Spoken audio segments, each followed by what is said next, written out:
You are now tapped in with Dragon Canoe. We are steadily rowing and we are constantly flowing. All praise to the Most High. Halal. Now it came to pass after the death of Moshe, the servant of the power of the armies of Israel, that his power spoke unto Joshua, the son of Nun, Moshe's minister, saying thus, Moshe my servant is dead. Now therefore arise, go over this Jordan, thou and all this people, unto the land which I do give to them, even to the children of Israel. Every place that the sole of your foot shall tread upon, to you have I given, as I spoke unto Moshe. From the wilderness and this Lebanon, even unto the great river, the river Euphrates, all the land of the Hittites, and unto the great sea, toward the going down of the sun, shall be your border. There shall not any man be able to stand before thee all the days of thy life. As I was with Moshe, so I will be with thee. I will not fail thee, nor forsake thee. Be strong and of good courage, for thou shalt cause this people to inherit the land which I swore unto their fathers to give them. Only be strong and very courageous, to observe, to do according to all the law, which Moshe my servant commanded thee. Turn not from it to the right hand or to the left, that thou mayest have good success, whithersoever thou goest.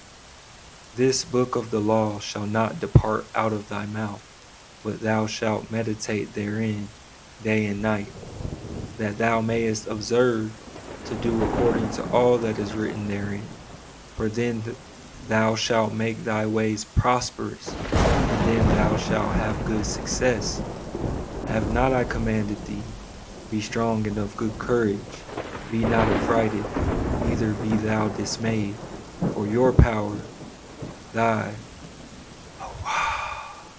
is with thee, whithersoever thou goest. Then Joshua commanded the officers of the people, saying, Pass through the midst of the camp, and command the people, saying, Prepare your victuals, for within 3 days ye are to pass over this Jordan, to go in to possess the land, with your power giveth you to possess it, and to the Reubenites, and to the Gadites, and to the half-tribe of Manasseh, spoke Joshua, saying thus, Remember the word which Moshe, the servant of the power of the armies of Israel, commanded you, saying, My power, your power, the most highest of hosts, giveth you rest, and will give you this land. Your wives, your little ones, and your cattle shall abide in the land which Moshe gave you beyond the Jordan, but ye shall pass over before your brethren armed, all the mighty men of valor, and shall help them, until your power has given your brethren rest, as unto you, and they also have possessed the land which your power, Hawah, giveth them. Then ye shall return unto the land of your possession, and possess it, which Moshe, the servant of your power of the armies of Israel, gave you beyond the Jordan toward the sunrise. And they answered Joshua, saying, All that thou hast commanded us we will do, and whithersoever thou sendest we will go. According as we hearken unto Moshe in all things, so will we hearken unto thee. Only your power, our power, the most highest of hosts, be with thee, as he was with Moshe. Whosoever he be that shall rebel against thy commandment, and shall not hearken unto thy words, and all that thou commandest him, he shall be put to death. Only be strong and of good courage. Welcome to Dragons in America. Are you the Dracons, dragons, found here in America? Let me know what you think. Leave a note in the comments. On the 11th October 1492, Columbus's crew discovered America, or more accurately, they first sighted the Taino island of Guanahani in the names of the king and queen. That day, Columbus concluded his diary. The people ought to make good slaves, for they are of quick intelligence, and I believe that they could very easily become Christians, for it seemed to me that they had no religion of their own. Let's see if that's true. Let me know what you think. Leave a note in the comments. Episode number 50. The Most High is with me. And Hua said, "Let there be a firmament in the midst of the waters, and let it divide the waters from the waters." And Hua made the firmament, and divided the waters which were under the firmament from the waters which were above the firmament, and it was so. And Hua called the firmament heaven. Let that rest in your mind. And Hua called the firmament heaven, for the Aztec Mexica, the Wayado, or great water of the ocean, held powerful meaning. The world itself was Semanahuac, the place surrounded by water, and the land rested on a great disk. Keep that in your mind. And the land rested on a great disk. Teatro, or sea, can also mean divine liquid. The indigenous informants who spoke with the Franciscan friar Bernardino de Sahagún told him that the Ilhuicado, the ocean, or literally sky water, or heaven water, we're talking literally sky water, or heaven water, stood resting in every direction. It was as if the water walls were joined to it, and hence they called it water which reaches the Shamayims.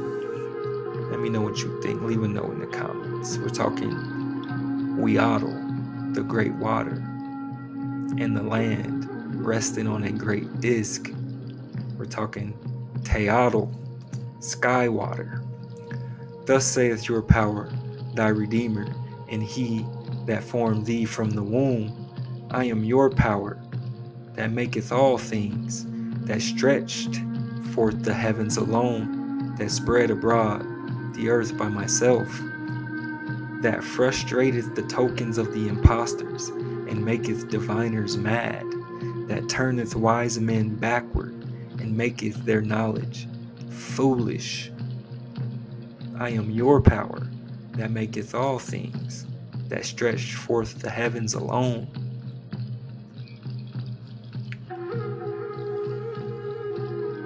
Raka, to pound the earth. We're just staying in check, searching for the Melchizedek. Raka, to pound the earth, to expand by hammering. Raka, to beat, make broad, spread abroad, stamp, stretch. Keep this in your mind. Raka, to pound the earth, to expand by hammering. We're talking the real Big Bang Theory. To pound, to expand, pulverize. Just to give you an illustration, we're talking the real Big Bang. To pound the earth. Shakak, shakak, to combinate, beat, or wear. Shakak, beat, or wear, to combinate. Shakak, a powder as beaten small, a thin vapor, the firmament. Cloud, small, dust, shamayim, sky, the firmament. Shakak, a powder, a thin vapor, to beat or wear. We're talking the real Big Bang Theory. to beat or wear, shakak. When there were no depths, I was brought forth. When there were no fountains abounding with water. Before the mountains were settled, before the hills was I brought forth. While as yet he had not made the earth, nor the fields, nor the beginning of the dust of the world. Shakak, nor the beginning of the dust of the world. When he established the heavens, I was there. When he set a circle upon the face of the deep. When he set a circle upon the face of the deep. Saith Amma. All praise Hawa. Rakia, and expanse, the firmament, the visible arch of the sky. Let that sink in. We're talking the real Big Bang Theory. To beat or wear, Rakia, and expands, the firmament. Rakia from the Raka, to pound the earth as with a hammer. Baith La'afra, meaning house to dust. House to dust. Baith La'afra, from Baith and Afar, meaning to pulverize, man. Come on, we're talking the real Big Bang Theory. To pulverize. The Most High pulverize. Turn the house to dust before the beginning of the dust of the world. To be dust. Be'ith La'afra. House to dust. Ba'ith, a house or door. A house or door. We're talking finding your way home. Palace, place, temple. Ba'ith, house, temple, family, tribe. Ba'ith. Happy is the man that hearkeneth to me, watching daily at my gates, waiting at the posts of my doors. We're talking Ba'ith, waiting at the posts of my doors. For whoso findeth me findeth life, and obtaineth favor of the power of the armies of Israel. But he that misseth me wrongeth his own soul. All they that hate me love death.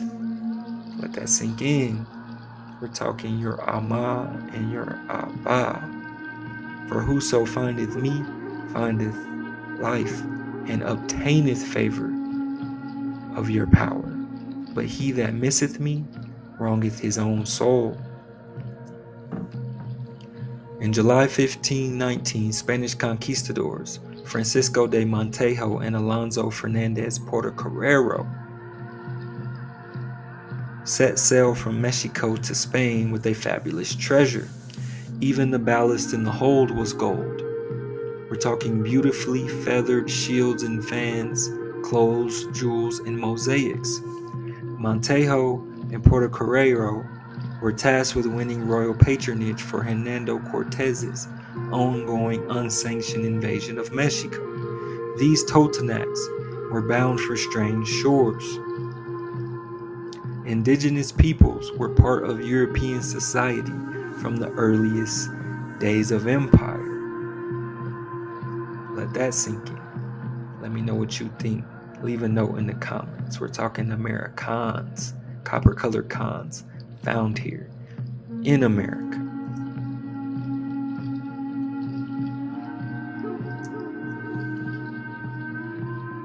The native peoples of the Caribbean first encountered Columbus and his men, sailing under the flag of the Catholic monarchs, Ferdinand and Isabella. By the time Columbus landed on Tierra Firma, solid earth, another Italian explorer sailing under the flag of England, known as Giovanni Caboto, otherwise known as John Cabot.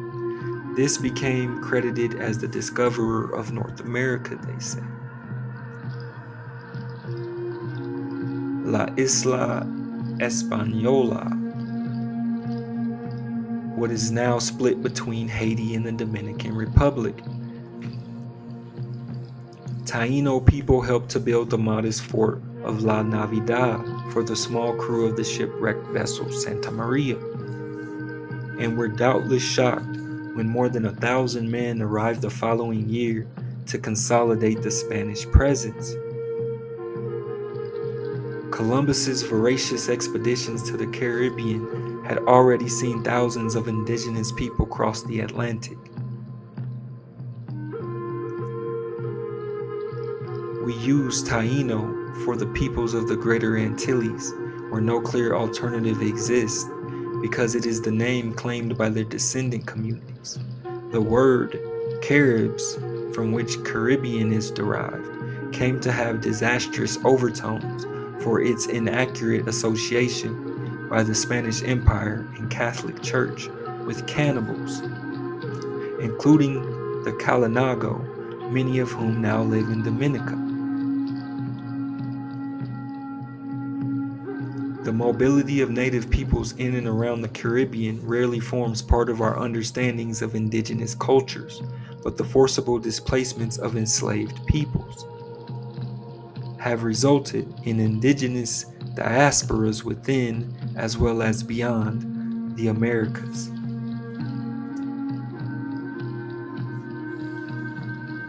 This glittering gift came not from the conquistador-in-chief Cortez, but from the Aztec Mexica ruler Montezuma Xocoyotzin. So the gift didn't come from the conquistador, but from the Aztec Mexica ruler Montezuma Xocoyotzin, better known as Montezuma. When he heard of the arrival of invaders from the east, one of the precautions taken by the Tlatoani, or ruler of Tenochtitlan, and had been to send emissaries to the Spanish with presents of huge value and beauty. So Montezuma Xocoyotzin was flexing. He sent emissaries to the Spanish with presents of huge value and beauty, designed to awe the invaders with Montezuma's wealth and power. This largesse was cannily appropriated by Cortez, otherwise stolen, who hoped in turn to impress his friend Charles V, aka Holy Roman Emperor Charles V. Montezuma Xocoyotzin, as we see, considered to be the last of the Mexicans. Let me know what you think that means. I think I know what that means. We're talking last of the Mexicans. Copper-colored Khans found here in America, holding a spear and feathered shield. Behind him is a cityscape that resembles Rome rather than Tenochtitlan. Let me know what y'all think that means. Did Tenochtitlan look like Rome? Or is it being Europeanized? Let me know what you think. Leave a note in the comments. We're talking old world history here. Tenochtitlan. Most have been now lost or melted down. 2 great discs of gold and silver as big as cartwheels were embossed with a design of monsters. Are we talking dragons? With a design of monsters surrounded by elaborate patterns of trees and flowers, enormous feather headdresses, fans, and harpoons, worked with gold thread, lay alongside sumptuous turquoise mosaics, the largest with 8 different strings bearing nearly 400 red and green jewels. 27 gold bells dangled from the border of this necklace, and in the center were 4 gold inlaid figures.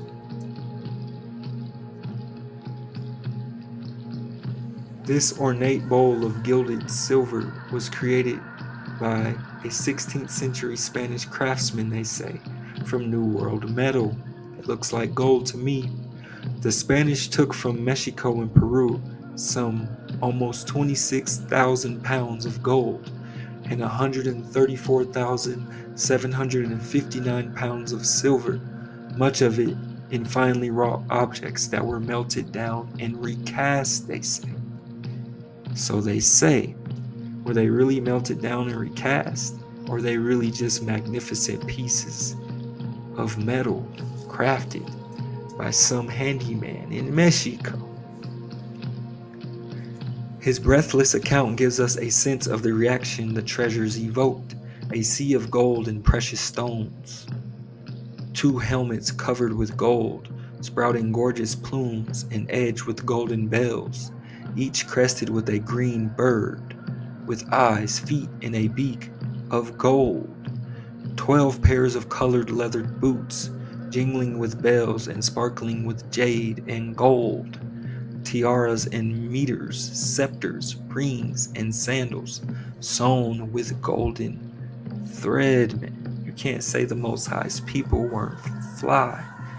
Sewn with golden thread. Feathered headdresses, copper-colored cons, found here in America. Montezuma Shakoyatzin, the last of the Mexicans. The erasure and exclusion of indigenous peoples is a fundamental part of national narratives across the world. The right to discover territories has its roots in 15th century papal bulls that divided the world between Spain and Portugal. This doctrine has a powerful legacy in the United States law, and patriotic myths are often framed around the absence of Native Americans, they say. In Latin America, erasure is often coupled with assimilation. In 20th century Mexico, in a deliberate attempt to confect an ideal mestizo, or mixed nation, the indigenismo movement appropriated the good parts of indigenous heritage while leaving living communities marginalized. Again, Montezuma Shakoyatzin, the last of the Mexicans. Let that sink in. The last of the Mexicans. In 20th century Mexico, in a deliberate attempt to confect an ideal mestizo, or mixed nation, the indigenismo movement appropriated the good parts of indigenous heritage. In Rio de Janeiro, many of Brazil's most remarkable monuments were built by enslaved native labor. 2 typical documents are accounts by men who saw the Totonacs at the Spanish court, a letter from Archbishop Rufo de Forli to his master Pope Leo X, commissioned by the Spanish King Charles to write his great chronicle on the New World. Both describe the indigenous travelers in detail. We have seen that the Totonacs were well supplied with European-style clothing during their journey, but when they appeared at court, it was as indigenous nobles in rich painted linen, feather, and fur cloaks. The papal legate describes meeting them attired in traditional style, with a breechcloth and cloak, rich painted linen, feather, and fur cloaks. Or had they decided to return to their own clothing for such an important formal occasion? They had that on. Painted linen, feather, and fur cloaks. Let that sink in. We're talking copper-colored Nagas found here in America. Let me know what you think. Leave a note in the comments. We cooking on this one. So who were these Totonacs? Archbishop Rufo saw them as powerful figures. Not sure if they were official ambassadors. Rufo claimed they were sent by a cacique, or chief, who wanted friendship and peace with Christians. It seems they may have been envoys ordered to report what they found in Spanish lands. We're talking double agent envoys ordered to report what they found in Spanish lands. The Totonacs were no naive barbarians. They were seen by their contemporaries as one of the more sophisticated peoples of Mexico. Their Nahuatl-speaking neighbors reportedly admired their humane, civilized life, they say.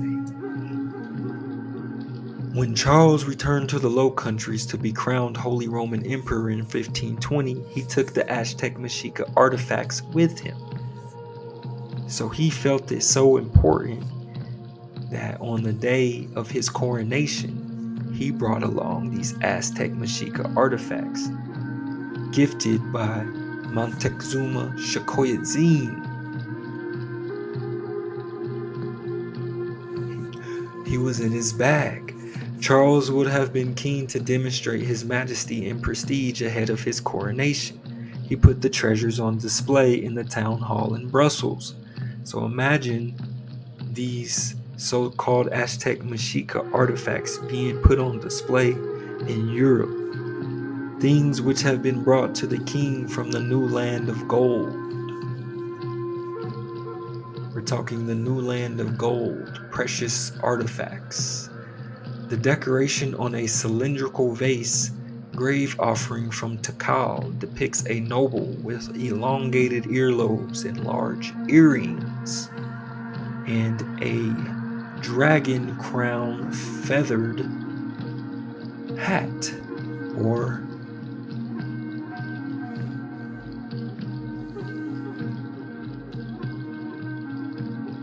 when we realize that there were thousands of indigenous people in Europe from as early as the 1490s, it becomes impossible to dismiss them as insignificant oddities. Europeans were meeting indigenous people as diplomats, performers, translators, sailors, servants, family members, and enslaved people. Must you remember, O Jacob, all Europeans are not white. Europeans were meeting indigenous people as diplomats, performers, translators, sailors, servants, family members, and enslaved people, kidnapped or coerced from their homes, but there were also a significant number of free people, they said. Let that sink in. But even England had several high-profile native visitors, including Monteo and Wanchesi, the coastal Algonquin men who, as we'll see, became a critical part of early imperial enterprises. Who are these coastal Algonquin men, Monteo and Wanchesi, translating for Walter Raleigh and helping to compose an orthography for the Assamaquamuk Algonquin language in London?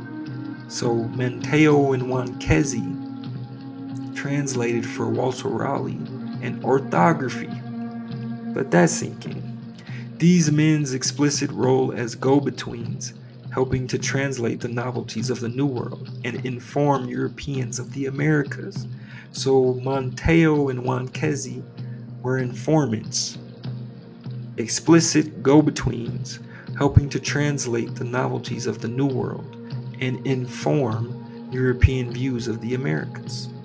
Again, must you remember, O Jacob, all Europeans are not white.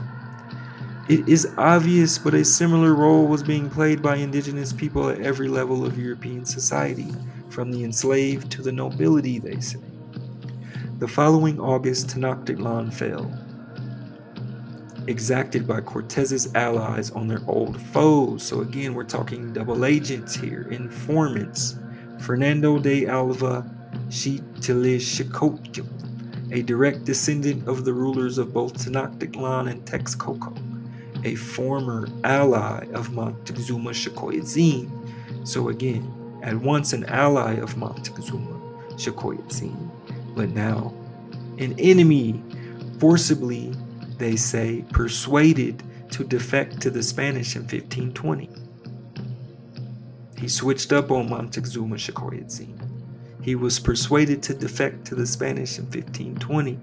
On this day, some of the cruelest things ever to occur in these lands were inflicted upon the unfortunate Mexica by their own people and Cortez. Let that sink in. Kislac, conquest of Mexico. Montezuma Xcoytzin stoned by his people. Montezuma Xcoytzin stoned by his own people. So they say. Let me know what you think. Leave a note in the comments, man. Even in the capital, the flagship of New Spain, the population was overwhelmingly indigenous, they say, with only about 5% white and a similar number of African-descended people by 1570. Only about 5% and a similar number of African-descended people. We're talking about real copper-colored cons found here. The population was overwhelmingly indigenous. Although our perception of the past is dominated by Europeans, the Americas remained a predominantly indigenous space until well into the 18th century. Let's go. Well into the 18th century. Tecumseh stomps down every house in Tuckabatchee town. It's going down in Prophet's town. Poignantly, the same document records the expenses for the burial of Siston, an Indio, a male Indian, they say, in Seville on the 24th of March, 1520. An Indio meaning male and India meaning female, are the Spanish terms used for indigenous people in this period. My Indio. Indios could mean an all-male or mixed sex group. Indios. We're talking land of the Indians. Ruffled feathers. Depicting Native Americans, or Indios, they say, or Indias, of all kinds as feathered, with America embodied as a topless woman wearing the emblematic feathered skirt and headdress, and sewn gold slippers. An India in America. An Indio in America. Let me know what you think. Leave a note in the comments. These were Lucayan Taino people, their name deriving from the Arawak words Lukunu Kairi, or Good Island people, they say. They were the main inhabitants of the larger islands. They had sophisticated polities and kinship networks, which the Spanish failed to recognize. We're talking a family or tribe, Baith, or house of Jacob. Most of the Tainos were given unknown names picked by their new sponsors.